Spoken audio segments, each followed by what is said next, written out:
Ipinag-utos ni Acting Senate President Sherwin Gatchalian ang pagpapatupad ng work-from-home arrangement para sa lahat ng tanggapan sa Senado kasabay ng pinaigting na seguridad sa buong Senate complex. Ito ay matapos makatanggap ng ulat ang Senado mula sa National Bureau of Investigation o NBI hinggil sa isang credible threat o seryosong banta sa kaligtasan ng institusyon sa inilabas na advisory ng Senador. Simula ngayong araw June 10 hanggang June 11, hindi muna papapasukin sa pasilidad ang mga empleyado para sa kanilang kaligtasan. Sa isang pahayag sinabi rin ni Senator Gatchalian na hindi sila dapat maging kampante lalo kung may ganitong intelligence information. Binigyang diin ng Senador na lahat ng banta ay dapat seryosohin.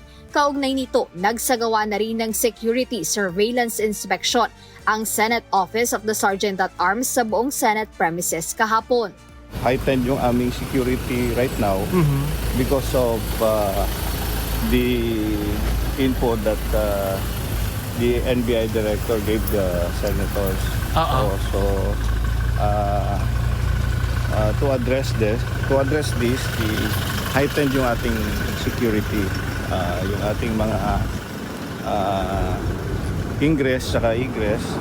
We will increase yung security.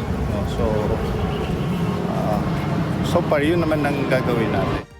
Pagtitiyak naman ng OSAA at ni Senator Gatchalian na prioridad nila ang kapakanan ng bawat empleyado ng institusyon.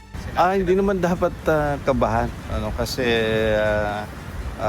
the different kami sa OSAA and the different law enforcement agencies na katulong namin is making sure naman na everything is okay. Samantala ayon sa palasyo, sinusuri na ng mga otoridad ang umano'y seryosong banta sa seguridad sa Senado na ipinahayag ng ilang senador. Ayon kay Palace Press Officer Undersecretary Claire Castro, iniimbestigahan na ito sa ngayon at may babala ang Malacanang sa mga nagtatangkang maghasik ng kaguluhan. It is now being validated and it has been deferred to the proper authorities.